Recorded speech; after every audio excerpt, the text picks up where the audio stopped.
Peace and blessings, y'all.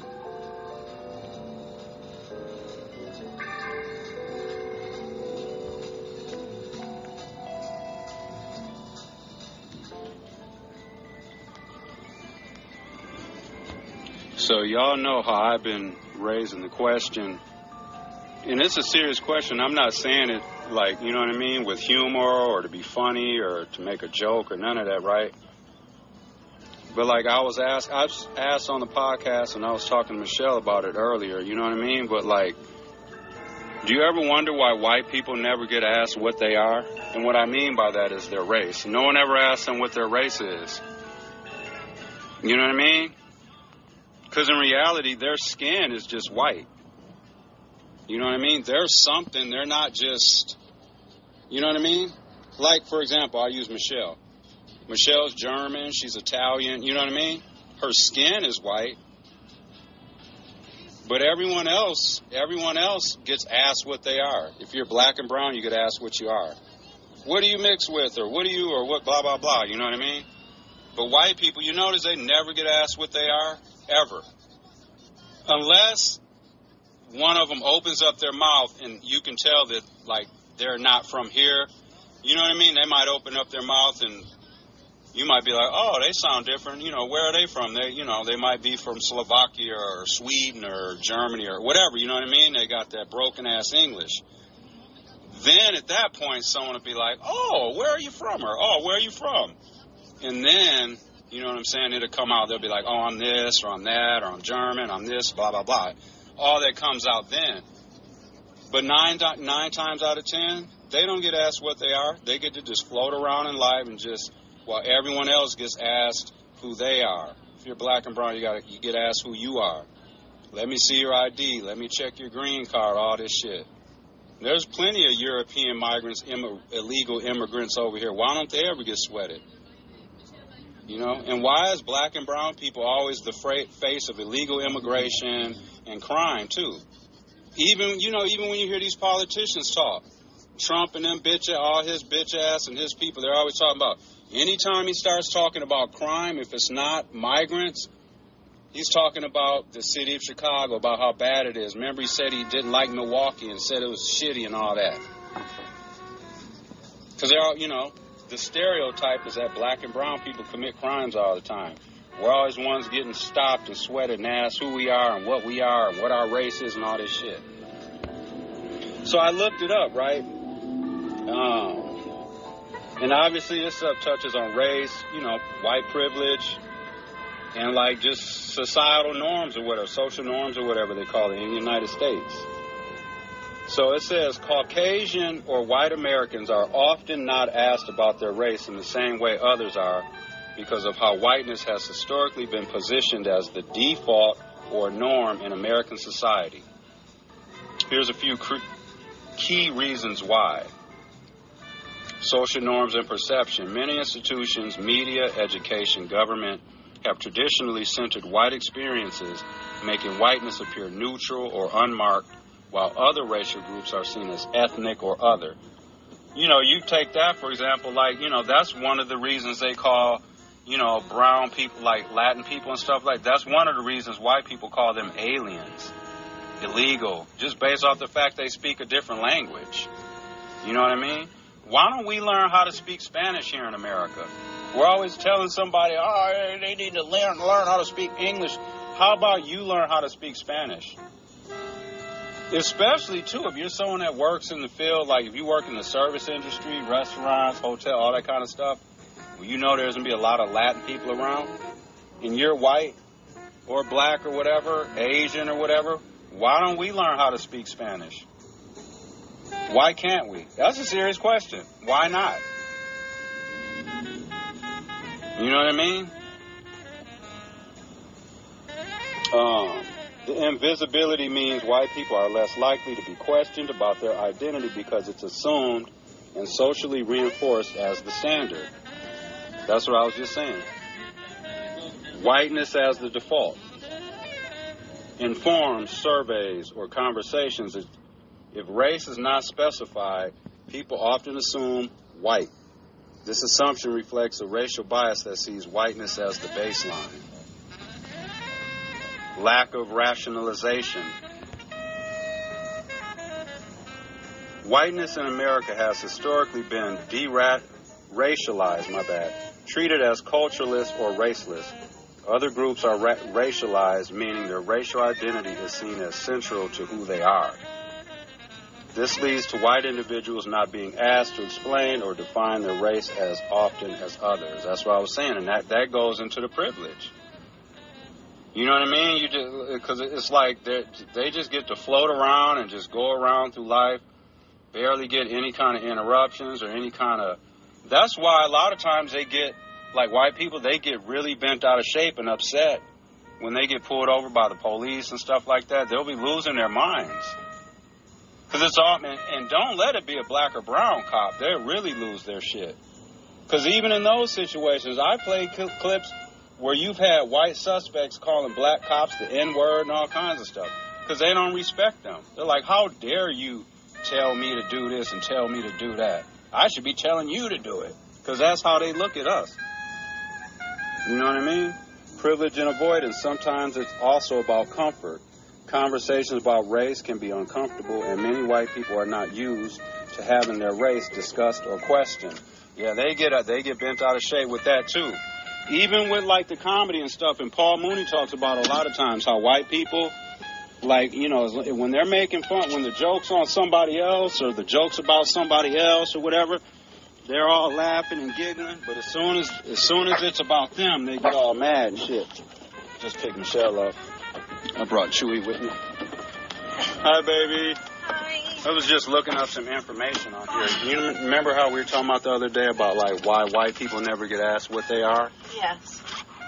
So I did a little deep dive. And Oh. so I'll read this one over again. Sorry, y'all. Come here, Chewy. You can't sit on your mom's lap while she drives. So privilege and avoidance. Sometimes it's also about comfort. Conversations about race can be uncomfortable, and many white people are not used to having their race discussed or questioned. Systems of privilege mean they often have the choice to avoid these discussions altogether. Right, baby? Like you. I was using you for example. Like, your skin is white, but you're what you are. Right. A child, you know. Right. And all that. That's what I'm saying. And like, but white people, they don't, for the most part, they don't get asked that question. Unless they happen to open their mouth and their English is broke. Then people will be like, oh, where are you from? You know what I've noticed? Who gets asked what they are? Who? People with dark eyes and dark hair, though. Oh, yeah, you're exactly right, baby. Like, I was going to say that. You took it right out of my mouth. Yeah, like with Italian people, for example, or Sicilian, like, because they'll have darker skin sometimes. They'll have dark hair. Right. You know what I mean? So, like, they might get asked what they are. Right. Like, my friend is Polish, but she has, like, almost black eyes and black hair. Damn. And olive skin. Black hair. And, like, people will ask her, what are you? Or do you have a deep tan? Somebody thought that she was Indian. Okay. And she was like, no, I'm Polish. And then he said, are you sure? What? He asked her. She was like, well, my parents immigrated here from Poland, so yeah, I am sure. Wow. That's disrespectful. Are you sure? Right. Like, how are you going to ask me what the hell I am? Sure, I know. What I am. Yeah. That's the most important thing. Yeah, what are you? Wow. I'm a human. I guess if somebody were to ask me, like, what are you? You know, because that's how Would people... you just look at them for a minute? Like, because that's how people ask, right? They say, what are you? Mm-hmm. You know, my response would be, I'm human. I'm a woman. Right, because you're like, you didn't ask me nothing specific. I'm an earthling. I mean, you know. Nano. Right? Mork and Mindy. Y'all liked it, that Mork and Mindy? Because if y'all noticed, it was probably from an episode last week, we had sitcom theme music in the background for the music and stuff like that. Mork and Mindy was one of them. I'm sure people recognize that. Yeah. Anyways.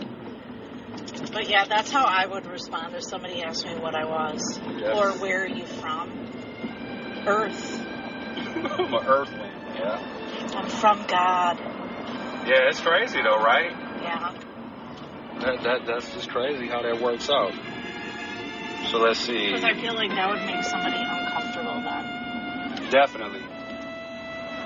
I like when somebody asks me an uncomfortable question, I like giving them an uncomfortable answer. Right. Put that energy right back on Yes. them. Excuse me, yeah. Just to make it even more awkward for them. Because I'm like an asshole like that. You can be anal sometimes. Certain things. Yeah.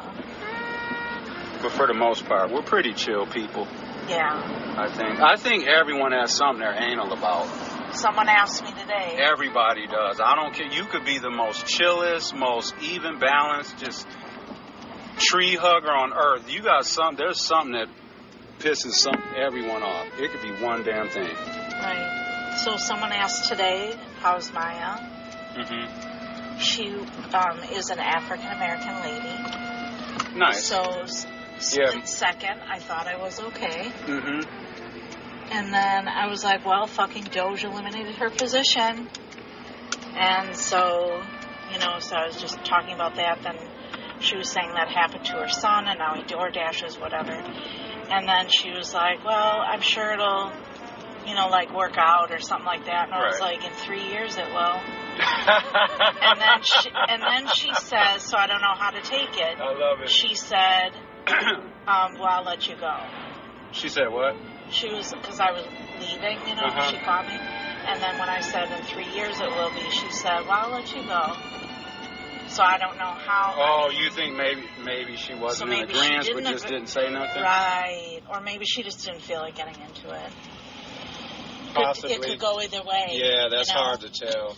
Because she might have just been kind of ending the talk or whatever. She's not much of a talker, so that might have been it. Yeah. But who knows? That's the thing, though. Maybe nowadays she just didn't want to give her opinion at work. But, it was very clear what my opinion is. Hell yeah. And I said it loud, too. Hell yeah. Because it was a bunch of cubicles. I don't even care. Mm-mm. It's time out for that caring shit. Because they don't give a shit.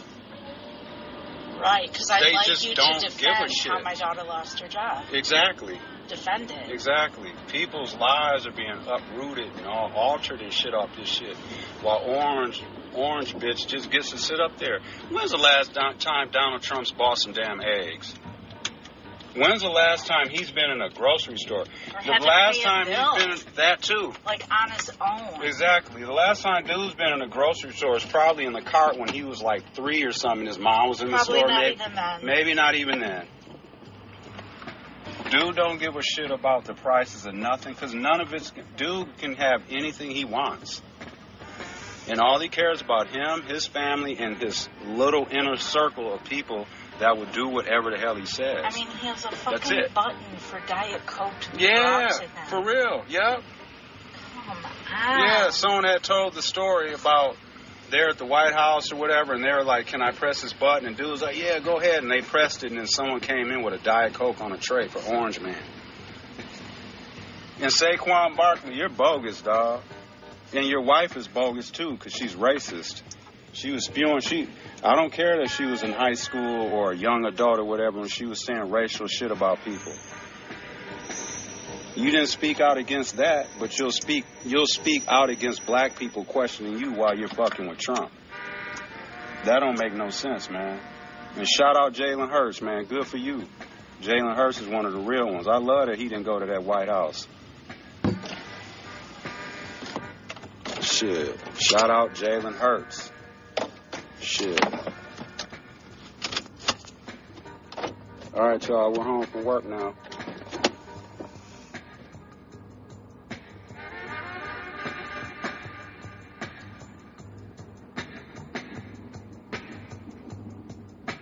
That's some burning spear in the background, y'all. Get back to this episode.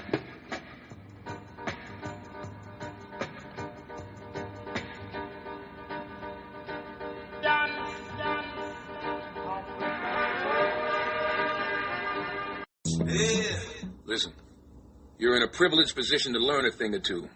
Keep your mouth shut and your eyes open. Every day I ride on the regular. You just regular, probably smoking on regular. Yeah, you the prey, I'm the predator. Yeah, you the movie, I'm the editor. Every day I ride on the regular. You just regular, probably smoking on regular. Yeah, you the prey, I'm the predator. Yeah, you the movie, I'm the editor. Now tell me what you know about the zone. You go to jail when your man is coming home. I try to get grands, but the plan was all wrong. Wait for the time, but the sand is all gone. What's the regimen? Smoke weed, get the Benjamins. Hit the spot for cocaine measuring. Got a desert eagle, need a city eagle. Trying to tell my niggas the whole city evil. And all I know is murderers and gritty people. But it is what it is, it do what it do. I ain't getting money, my nigga, I keep it moving cause it ain't good biz.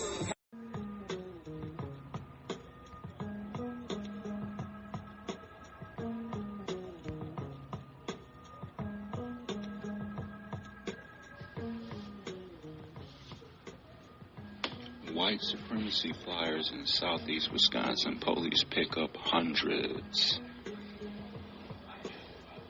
There might be an ad on this, so don't mind the ad. Sponsored by your southeastern Wisconsin Chevy dealers.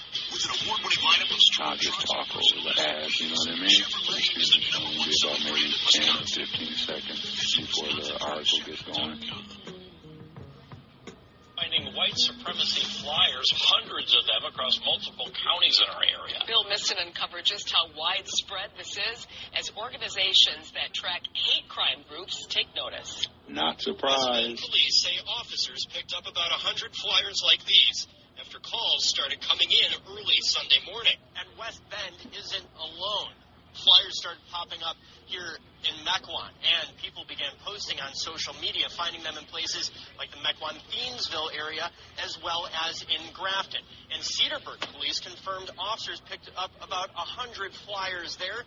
While the wording varies, the message remains the same, promoting a white supremacy group. One woman Fox 6 spoke with said she found flyers off of Hawthorne Drive in Germantown. The Germantown Community Coalition said in a statement, this campaign of intimidation is designed to divide us, to instill fear, and to promote a false and dangerous narrative about who belongs in our community. Let us be clear. Germantown belongs to all of us. Hate has no home here. It's to sow discord. It's to sow fear among the community that receives these flyers. Jeff Tischhauser researches the White Power movement for the Southern Poverty Law Center. He says flyering has been used for decades, including by the Klan. He says these flyers are promoting a neo-Nazi group. This is an old-school tactic that is just getting new life as extremism is becoming more mainstream. In 2023, SPLC says it recorded 235 racist flyering incidents in Wisconsin. See what I'm saying? But I'm supposed to stop talking about racism. I'm supposed to believe racism's over. Get the fuck out of here. That shit's alive and well. That's here in Wisconsin, too. So that's the shit we fight against. That's why I talk about race. That's why Michelle talks about race. That's why we talk about stereotypes and classisms and all that shit. That's why. And that's why it's even more frustrating when you have black and brown people supporting Trump. They can't seem to put the bigger picture together and have a team mentality. It isn't about what you want specifically for you. It's about voting for your team. They're finding white racist Nazi bullshit flyers here in Wisconsin. Out in the Grafton, Germantown area. Police said they found like hundreds of them. And since 224, there's been 245 racist flyer incidents. Police are finding hundreds of white supremacy flyers across multiple counties in southeast Wisconsin. Flyering incidents have grown in recent years in Wisconsin. Yep. Out of West Bend, Wisconsin, police are finding white supremacy flyers, hundreds of them across multiple counties in southeast Wisconsin. West Bend police said officers picked up about 100 flyers after calls started coming in early Sunday morning, May 4th. West Bend is not alone. Reports of finding those flyers came in from Mequon, Grafton, Thiensville, and Cedarburg, where police confirmed finding about 100 bags with the same kind of flyers.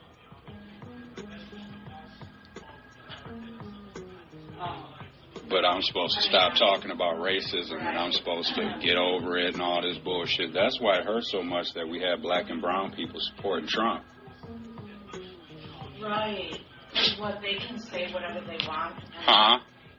They can say whatever they want and it's okay, but if you do it, there's something wrong with it. Ain't that ass backwards? Yes. They get more upset at the people that are pointing out the racism and calling it out than the people that are doing the racism and shit. That's so backwards to me. Right. Then you're a woke radical. Right. That's when they start calling you woke and shit. This stuff is so ass bad. I'm going to stay woke. I'm going to stay the fuck woke. And who don't like it can kiss my whole ass and stop listening to this podcast. There you go. Your whole entire My whole entire ass. Yep. Because like we say, there's millions of podcasts. Don't stress yourself out. Don't irritate yourself. Because I'm sure there's a few people that are listening to us that don't like us. They're just listening for, just to listen. You know how there's always those people that are listening. They really don't like your shit, but they listen just so they can bitch about it. Yeah, because they don't think you know what you're talking about and stuff like that. Some people literally like to listen like that. So if you're one of those people, don't stress yourself out. Just find another podcast to listen to. There's so many of them. Right. We don't listen to shit that we don't like. We just don't listen to it. Instead of bitching and complaining about it, we just choose to not listen to it and just keep it moving. What, baby? Said like Tori's show. Exactly. We don't listen to that garbage. That shit is straight garbage. I wish nothing but the worst for Tory Lowe. You know what I mean? Because he's part of the reason that we're in this shit. And then you want to sit up there and talk about relationships and stuff like that. And then tell people to get over. He had the nerve to tell the left. He said, the left, buckle up. Trump won. Buckle up. What? Are you going to tell the family that lost all their benefits to buckle up? Exactly. Yeah, he's a political dummy. All right, y'all, let's get back to this episode. Wait, what, baby? All the executive orders were just ideas. Oh, yeah. Right. Yeah. That's gotta suck, though. Being, just think of that. Like those black and brown Trump supporters, they don't have a foot to stand on. They know they really can't back this shit up and stuff like that. And they know that they fucked up. Deep down inside they do. And they probably won't admit that to most people or whatever, because they got to just be on their side now. Because people have a tough time saying they were wrong. That's one of the hardest things in life to do. It just is, for whatever reason. So they're stuck. So how does that, that's got to feel shitty to be somebody black or brown, and you know that the majority of your community don't want to fuck with you in reality anymore because of the shit you just did. And it's going to be long-lasting, because when Trump's gone, the people that still supported him, they're going to still be catching the flack from it. Yeah. People ain't forgetting this stuff. This is life-changing shit. And like I said, Trump's going to be long gone and won't be a thing anymore. Right. But these Trumpers, these markets, they're going to still have to wear this shit. It ain't like when he goes away, all the stuff goes away. No. Right. I got a memory like an elephant. There is no forgiving that shit. I love that. It's a shame that they're fighting. Trump says so he doesn't want to help them. They're brown. Exactly. But you're going to stick your nose in the Israel-Palestine mess. Mm-hmm.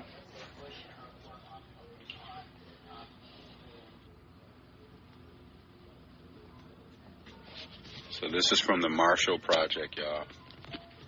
They do great work. And this is about racial disparity.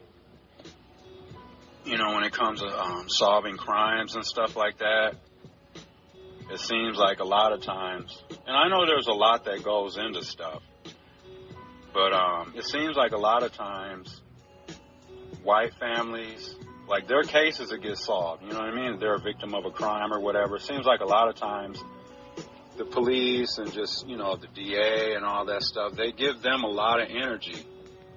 They check in with them, let them know what's going on, offer them, you know, kind of services, whether it's mental health or whatever, you know, victim stuff, you know, to help them get through the stuff, which is fine. That's great, right? I'm not hating on that.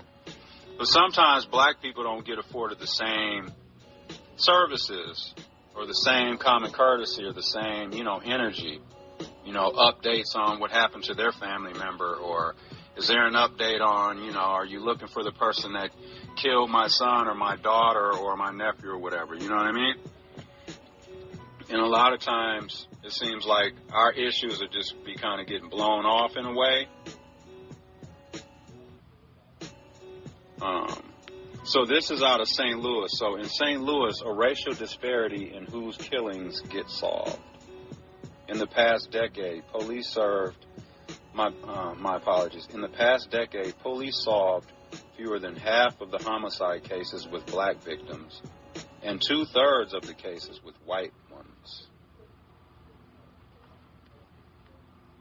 Let's see. So this is by Tom Scheck and Jennifer Liu and Rachel Lippman, St. Louis Public Radio. So on Shuttle Avenue on the north side of St. Louis, the sites of the killings are just steps away from each other. Terrell Hall, 47, was killed near a brick one-story home at the intersection of Schulte and Mamika Avenues in 2020. About 90 paces down the street, Andre Brookfield was shot to death in a car parked in the alley in 2012. A few steps away, a drive-by shooter gunned down Whitney Brown and Devin Fletcher on the sidewalk in 2015. Right next door, Cottrell Amos was killed in a home invasion in 2019. Since 2012, there have been 5 homicides along this one block in North St. Louis. None of the killers were caught. There are so many of them, said Carlos Amos of the number of slayings in the Walnut Park West neighborhood. He still wonders why his son was killed. The homicides continue along the remaining block of Schulte Avenue. In total, there were 8 killings along a 1,000-foot stretch of pavement since 2007. Every victim was black, and none of these cases were solved. Between 2014 and 2023, the St. Louis Metropolitan Police Department saw fewer than half of the homicides of black people, but solved 2/3, or 66%, of cases involving white victims during the same period, according to an analysis of police data by APM Reports, St. Louis Public Radio, and the Marshall Project.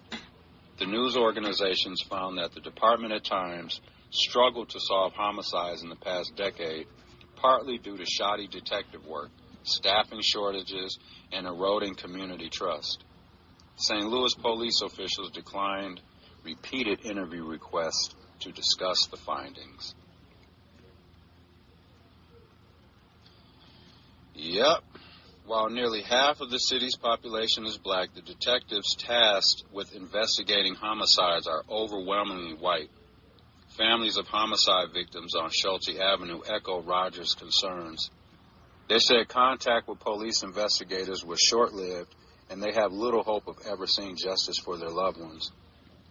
Quote, I knew in the beginning they wouldn't be doing anything, Sheria Hawthorne said. Her son, Travis Hill, was shot and killed in an alley behind a Schulte Avenue home in 2017. Hawthorne said that the police never talked with her about her son's death, and she felt there was no point in following up. Quote, I never wanted to keep reliving and reliving and reliving it, she said.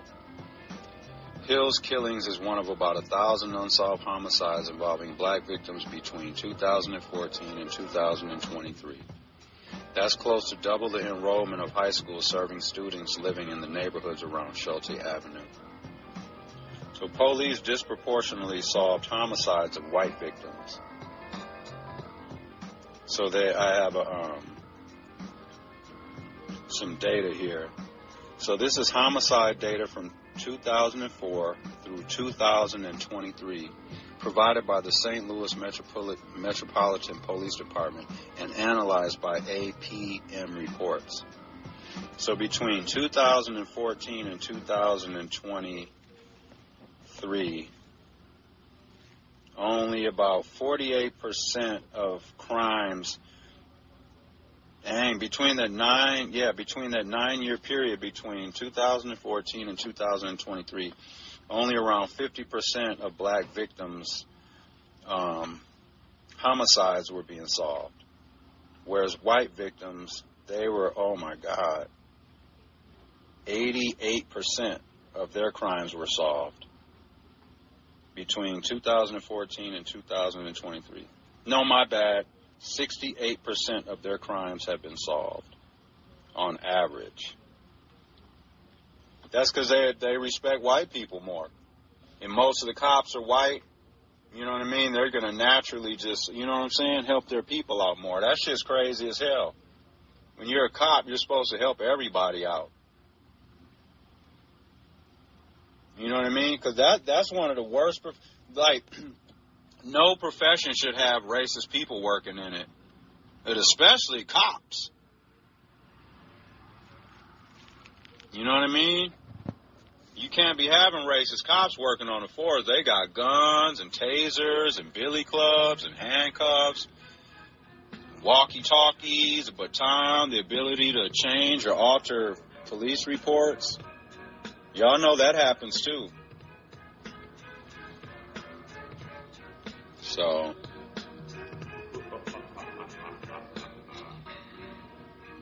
Erica Jones said that after the 2015 killing of her daughter, Whitney Brown, she made it a habit to call homicide detectives every 2 weeks for updates. But after initial interviews and meetings with detectives, Jones says her phone calls were rarely answered or returned. Yep. All right, y'all. Let's get back to the episode.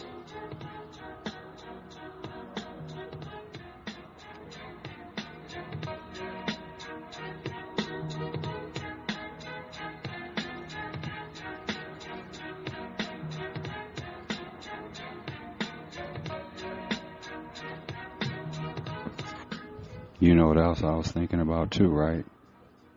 You know how a lot of it is based on stereotype.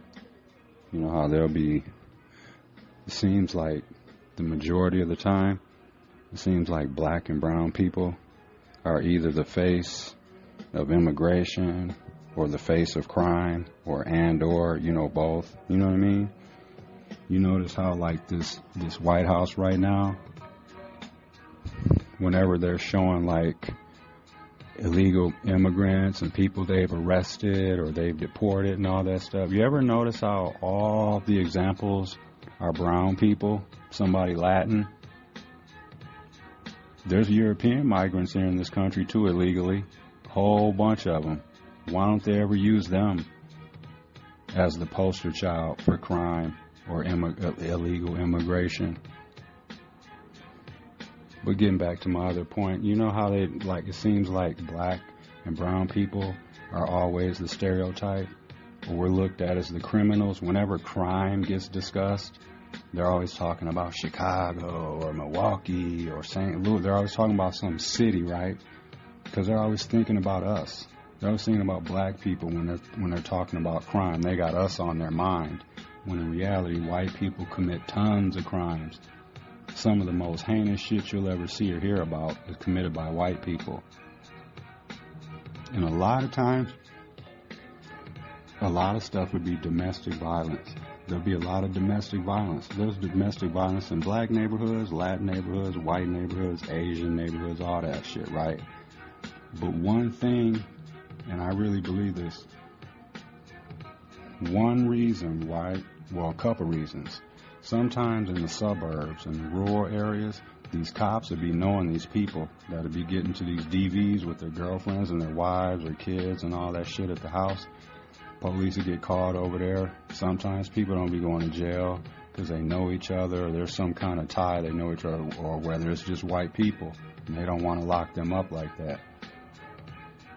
And sometimes too, when there'll be a DV situation and the police go over there, sometimes they'll tell like one of the people, either the wife or the husband or the girlfriend or the boyfriend, if they're not getting along or whatever, they'll tell one of them to go somewhere else.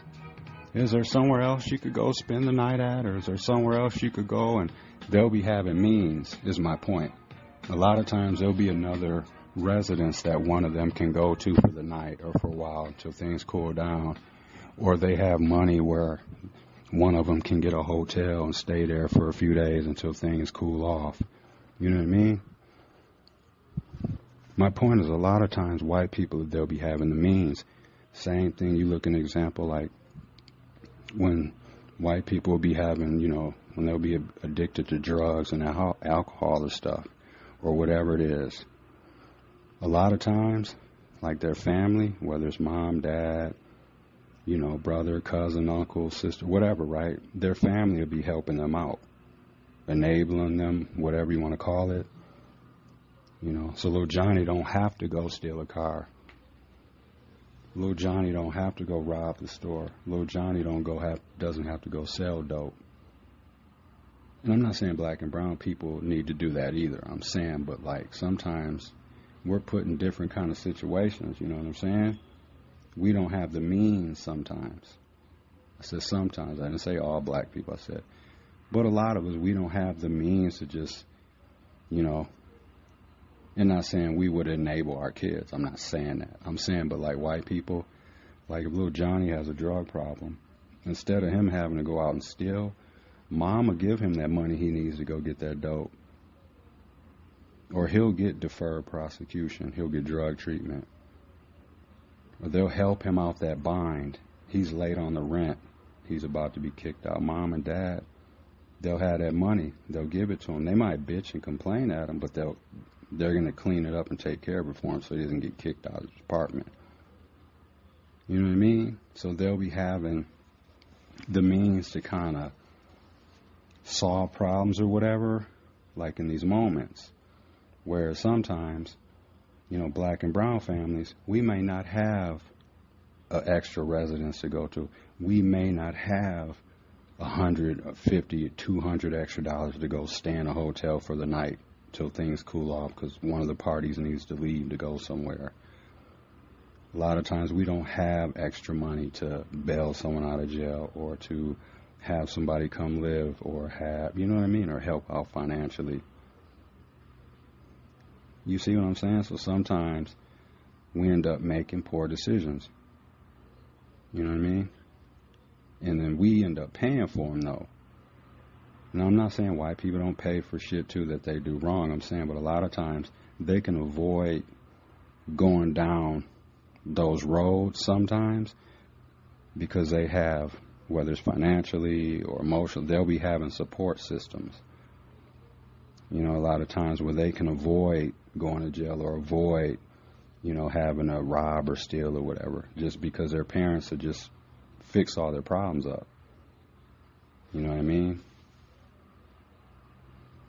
So, just wanted to put that out there. I know I went a little deep with that, but it makes sense. If you think about it, that makes sense. Because that happens. Whereas versus a situation, cop comes over to a house, let's say on the south side, two Latin people, they're arguing, about to like beat each other up or whatever. Police comes over there, no one has hit each other yet, or like none's been physical yet, but it's just heated, and you can just tell, like, man, someone should probably maybe go somewhere or whatever. A lot of times, maybe, and I don't know, as I'm not a cop, but maybe the cops don't suggest that because they're like, well, maybe neither, or they may ask, hey, can you maybe go about? And they might be like, no, I don't have nowhere else to go. This is where I live. This is where we both live. No, I don't have money to go to rent a hotel for the night. No, I don't have an extra car to go do this, or no, you know what I mean? We'll be needing everything we have. And sometimes when you're in a shared space with, like it can be tough. But do you see what I'm saying? I hope I'm making a point.